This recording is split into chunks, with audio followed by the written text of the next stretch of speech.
Hi, everybody. This is Christian Cison coming to you live from the Kill Room at the Third Fridays area of the office. My guest today for the Turkey Day edition of the podcast is Andrea Abudayeh. Welcome to the show. Thank you.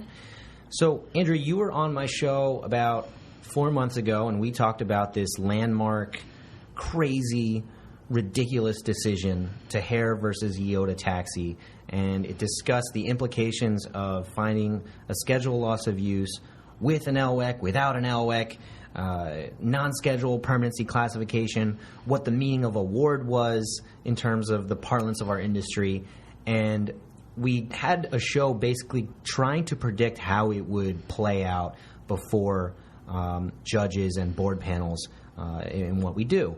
And, 4 months have passed, and we've seen a little bit of an update as to how judges are interpreting this decision. So we're going to go over exactly how we got to this point, what's going on, and what we think we can do to make things a little better for our clients.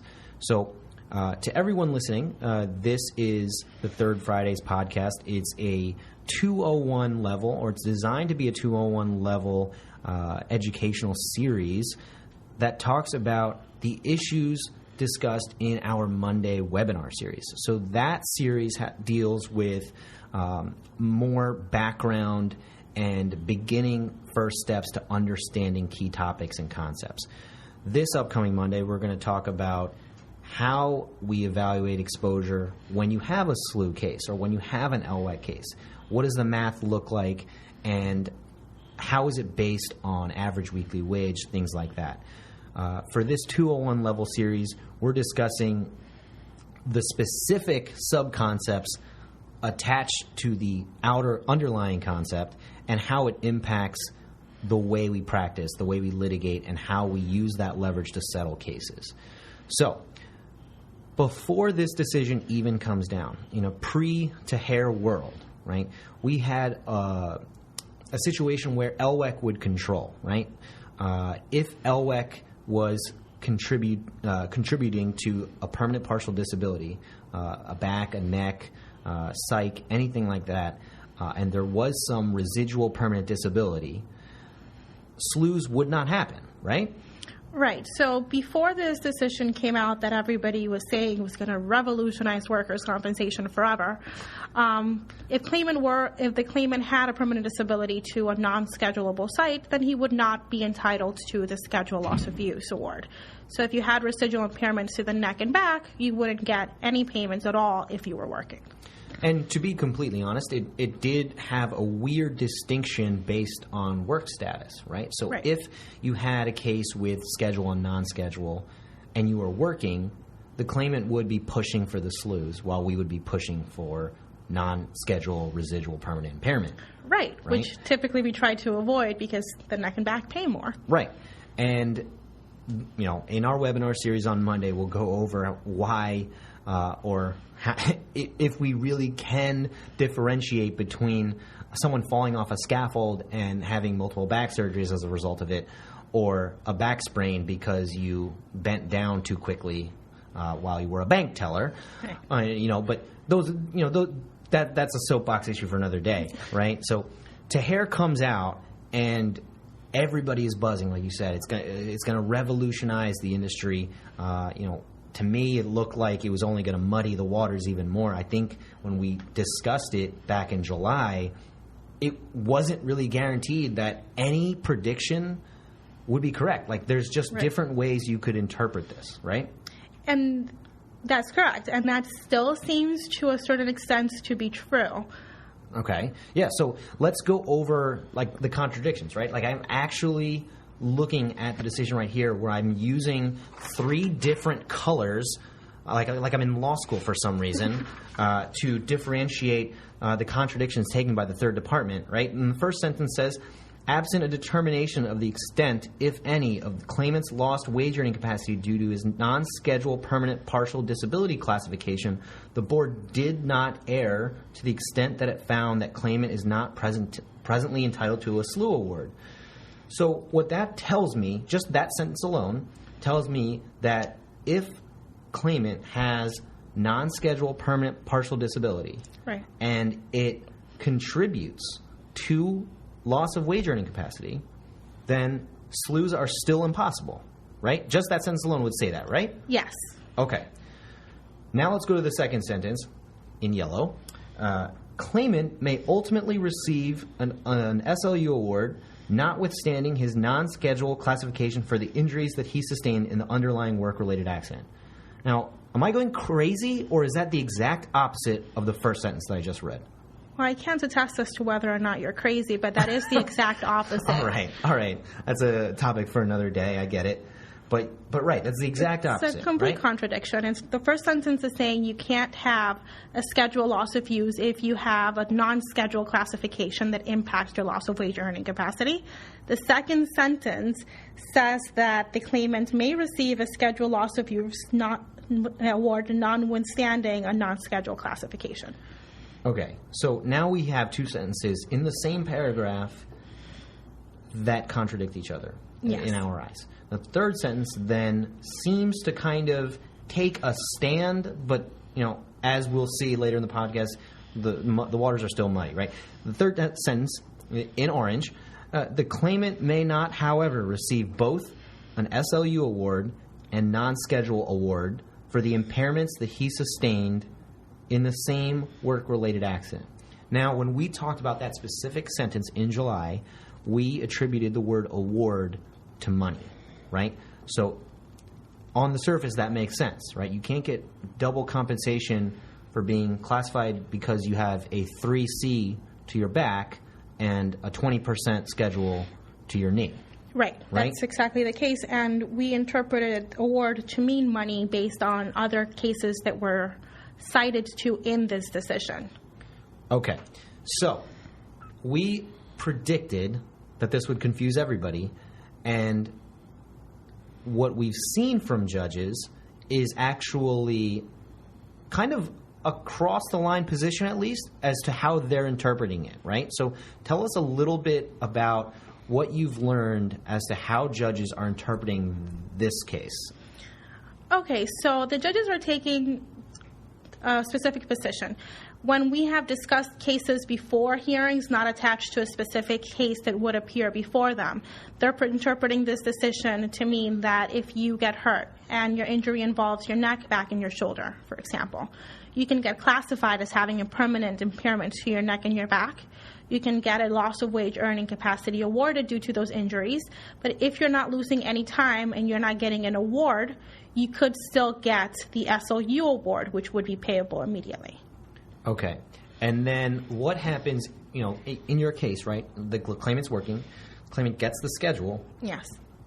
After the schedule runs out, right, like that last week, what happens? If claimant ever loses time from work again due to these injuries, he would be entitled to the loss of wage earning capacity awards, with the caveat that the carrier does have the right to take credit for the entire schedule loss of use before the claimant is entitled to any LWEC awards.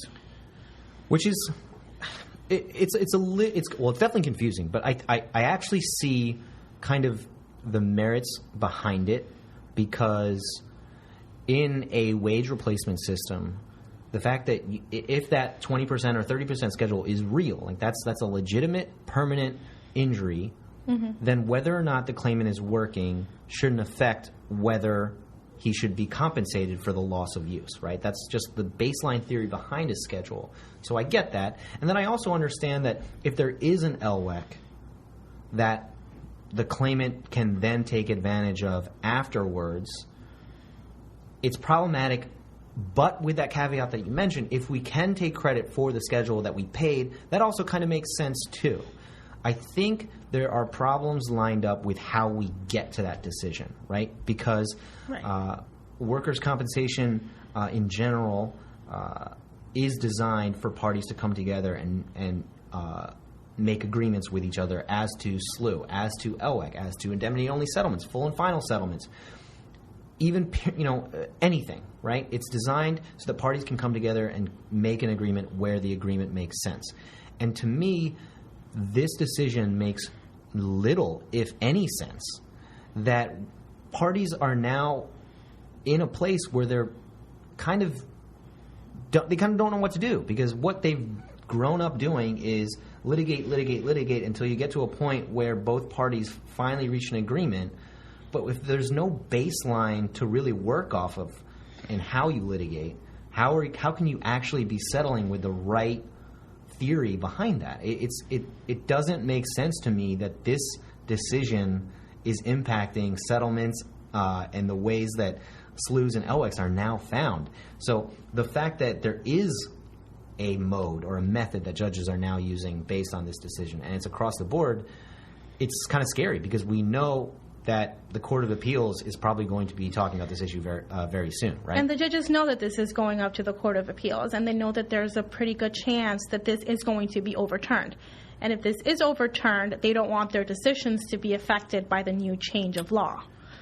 Which I get, right? So they are trying to take sort of like a cop-out almost, where most of the claimants' doctors submitted opinions as to schedule, loss of use, and permanency before this decision came out. In order for the claimant to be able to get their schedule, loss of use determination, they were typically finding no permanency attributable to the neck and back. So for now, the two... because they knew that the claimant wanted the schedule. Right. They were operating based on what the law has been for the past however many years. It's always been that way. And the doctors know the law pretty well, actually. Right. So they were finding no permanency attributable to the neck and back, but here's a 20% schedule loss of use to the shoulder, for example. And the judges have been, before the hearing, encouraging us to resolve it by explaining the law and these like drastic measures of, you're looking at a situation where I'm going to find an LWEC and I'm going to find a schedule loss of use, and the claimant will get all of the benefits, so you should come to the table and resolve this. But then at the actual hearing, they're taking the much more conservative view of claimant's doctor saying there's no permanency to the neck and back, so that's what I'm finding. And that puts the claimant in a position where they can't appeal because it's their own doctor. Right. And it's putting us in a position where, do we want to appeal and reopen the issue of the neck and back when theoretically they could then go out of work and get more money. Get more money after we argue the position that it is the neck and back. It's a good point. I think that we do need some clarification, and you've actually heard some rumors from practitioners in the area about having everything go through, like an LWEC situation or classification, right? Or everything be a schedule loss of use, right? Right. There have been some rumors that everything should be an LWEC determination because people should only get awards if their impairment causes them to lose time from work or to have a reduced earning capacity. But that would entail people actually coming together and rewriting the whole situation. So if that is going to happen, it's not going to happen anytime soon. And, we always come to this weird differentiation where, someone's shoulder can be really, really affected by an accident, and they might, lose 40% of use of it in industry terms. And they might be treated differently from someone who has a neck sprain because they just, jerked their neck the wrong way for 5 seconds and they felt like a spasm. And that's the extreme example of why SLUs and LWECs kind of are in conflict with each other. And I think it's kind of why both parties try to use them against each other when it can. So we know that, the Court of Appeals is probably going to comment on it. This is too much of a gray area. I'm just always wondering, why can't we lean on the first sentence that we talked about, where it says, if any of the LWEC is due to non-scheduled permanent partial disability, then the board didn't err to the extent that it found a SLU. Like, that is actually more in line with how workers' compensation has been for years. That's exactly how it's been for years. And there's a PPD, there shouldn't be a SLU. And just, it takes 2 sentences to rewrite how we do things? So the conversation has veered as to what's the difference between LWEC and classification. And classification means a permanent injury to the neck and back. LWEC takes into consideration work status and vocational factors. And that's a distinction that I guess matters in this case. Well, sure. And let's even go in further. can someone have an LWEC without non-schedule or even schedule without any permanent medical impairment? No. Right? So if that's the case, then for someone, conversely, if someone has an LWEC, then you have to have at least a 1% permanent disability to something. Right. And then if you have a 1% permanent partial disability to that something, and that something is a neck or a back, then you shouldn't get a SLU, according to the first sentence. One sentence later says that, basically says that but if you're working, then yes, you can get a SLU. And to put people in different boats based on work status is actually, it doesn't make sense. It really doesn't. It doesn't classify, or maybe I don't want to use classify because you're right. People are trying to redefine these words, but we're now compensating people based on whether they're working or not. Well, I think it's trying to cure that in a way, right? Because if you were working the whole time with your neck injury before, and you also hurt your shoulder, but the neck injury is severe enough that it has a permanent impairment to the neck, you wouldn't get anything for your shoulder. While people who maybe sprained their pinky and, lost very little time from work might still get some award. So what this is trying to do is basically, the way that it's been explained to me, is not punish people for returning to work. So they can still get that schedule loss of use. Because before, they were being penalized even if they were more injured. So if you only hurt your shoulder, you're getting your SLU. If I hurt my shoulder and my neck and my back and I have a brain injury but somehow manage to muddle through and continue to get to work, I still don't get... Listen, I am that one claimant that will do that. I still wouldn't get the schedule loss of use award. What they're saying now is if you were able to return to work despite the neck, back, and brain injury, you should at least get your schedule loss of use award. I get that, but doesn't that also say that if you hurt your back but you love your job, you really should also say that you hurt your shoulder? Yes. That's the dichotomy we have. It's crazy. That is so crazy. Come on, we've always seen that, though, right? I'm not like saying this situation where somebody gets punched in the neck and then they say, "Oh, my hip also hurts." Right. I'm not saying that doesn't happen. I'm not saying that we don't see that all the time. I'm just saying that this decision, right? If it's being made under the theory that it's supposed to fix like how you're being compensated, it's actually not doing that because it's just using a different factor to lean on. But we've seen judges make the decisions. We're going to wait to see how board panels react to it and see if there's a different analysis being put into play. And this time next year, we're probably going to do this again and see what decisions are out there. If the Court of Appeals has ruled on the issue, that will be an update as well. But I think the only thing we've solved here is that there's just more of a mess, right? Or maybe the only thing we've solved here is nothing because there's more of a mess, right? That sounds about right. Okay. So that's out of the way. We have the webinar this Monday, and that's going to talk about the background and the beginning steps of evaluating exposure on your claim. So differentiating between a SLU and an LWEC, making sure that you know what is what, where you can take credit for prior payments, where you can't. That is going to be this Monday. I really wanted to talk to you about virtual hearings for this second half of the podcast because Jamaica, Queens is very near and dear to our hearts in a way that's not sarcastic at all.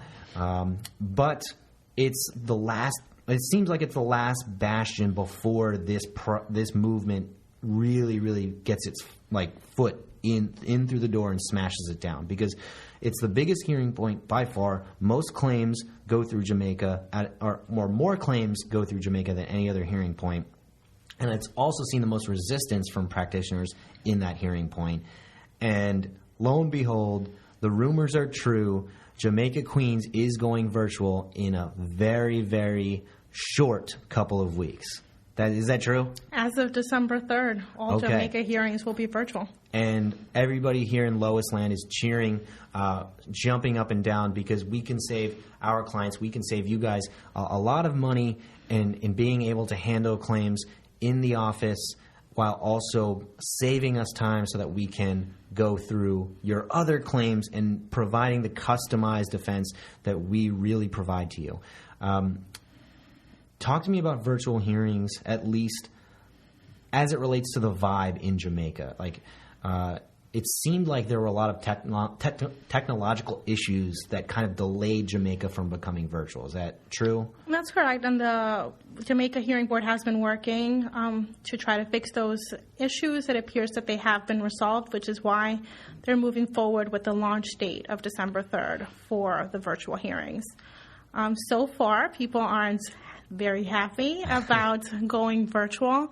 The judges are very hesitant because they believe that it is going to reduce pre-conferencing matters, which is an important aspect of what we do. I do agree with that. I think that that's something that we do want to get out there for cases that the parties can work out at the hearing. The 11th hour, or really sometimes it's the 25th, where it's after the hearing time. We ask for a short adjournment to kind of work things out. That's not going to be available because once you enter the hearing point, it's basically on the record, and you're litigating the issue before the judge. But I don't think that it prevents people from settling. It definitely doesn't. It should encourage our adversaries to come speak with us and respond to the 50,000 follow-up emails we send about settlement before the hearing, shouldn't it? And also, as you know, of course it should. People should be responding to our emails, please, and thank you. But it also, if you've done virtual hearings in other locations, the phone number is something that should be provided, and the judges theoretically are saying, call your adversary, speak about it before you even come into the part. So if you're proactive with your files, like we try to do here, we can call them. And I have when I've done virtual hearings elsewhere, and I have pre-conference matters right before they go on so that we can have a private conversation. And that's a great point because that's what people say is going to be the downfall of virtual hearings, is that pre-conferencing thing. But if we can take that extra step and pre-conference it before the pre-conference, right, then we can achieve that goal and make virtual hearings even stronger because now you're helping the claimant and carrier by not making the claimant by not making him wait in the waiting room, right, and the employer by really just conserving resources and making sure that we're there for that case, right? And it also saves the travel time. Even if the resources weren't an issue, spending 2 hours traveling is not the most productive use of our time. We can review our files and be more active in them if we're in the office to review them. That's right. People don't necessarily love me as much if I have to go to Buffalo, but if I can go to Buffalo from my computer, I'm more lovable, right? So as if there was more to give. But that's really where we are right now, and I really love that Jamaica is finally taking the step because it's really a justification that the program is moving forward. I always foresee this thing being mandatory in the future, that they're going to say if you want to appear, you have to appear virtually or have some technological check-in or appearance aspect to it. So I don't think that the backlash of it is really I think it's a little misplaced, but I understand why people may not want to really go with it. I just think ultimately this is where we're going to be, and we can actually use it to our advantage from both parties. Even if you choose to appear in person, I want to make sure that everybody understands you still have to log in virtually. Right. And you still get called virtually, so they are trying to push people in that direction. Right. At the same time, the judges are putting a lot of asterisk to the virtual hearing situation. If you have, they're encouraging us. Encouraging? Not mandatory, but very strongly encouraged that if we have a witness coming or if we have anybody coming, we be there in person. And that's a good distinction. I actually agreed with the nudge from a law judge about that because that's going to be something where we want to go to the hearing for. We want to shepherd a witness, make them feel comfortable, and answer any last-minute questions that they may have. We don't want them to appear in person where your friendly defense attorney is like saying hi from a screen. It's just not the service that we provide. It's just an option for our clients if they want to conserve those resources. And I will note that we are allowed to appear virtually with the witness in our office if the witness would feel more comfortable in doing it in that way. Also true. They have already taken other steps, right? One of the biggest concerns before was about last-minute submissions. The new rule is any submission that needs to be considered at the hearing needs to be viewable before the hearing, which is more fair. Makes sense. There's a new web upload function that can get it in quicker than normal. From what my limited use of it so far, it seems to be working. Yes. I haven't seen too much of an issue with getting documents uploaded. We'll see if that continues to be like that, but you're right. I think that rule is actually very beneficial to us, especially in situations such as attachment to the labor market. Because if I'm being handed 15 pages in the middle of the hearing, it's kind of hard to do an effective cross-examination when I'm also reviewing the documents as the hearing is going. It's not fair that we have to do that. Well, we've had to do that. And some judges will make you do it. Even if you request a short adjournment and you show them and say, hi, I was just handed 15 pages.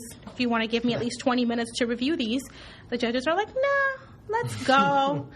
I believe in you. And I'm like, no. You're better than that. You can do it now. And I'm sure I can, but I don't feel it should be right. We should be obligated to do so. So this new function of the web upload and this new requirement that they be viewable before will allow us to better prepare for that cross-examination. And the same is true for those last-minute, I haven't had up-to-date medicals for 6 months, but here you go, situations. They have to be viewable before the hearing. Right. So bottom line is it's a nice movement. It's a nice progression. It's good to take advantage of the technology that we have. And I'm actually proud of the board for really investing in this project and putting it to fruition at such a fast pace. Jamaica's now virtual starting in a couple of weeks. And there'll be 2 hearing points left. Hopefully those 2 will become virtual early next year, and then we'll be off and running. You can see this face and that face through a computer screen, just like you're doing right now, and just really appreciate the service that we provide. Custom defense, and it's not going to be like anything else you will get from anybody, okay? That's the point we're trying to make here. For Andrea Abudayeh, my name is Christian Cisan. Thank you for listening to Third Fridays, and I'm reminding you to defend from day one.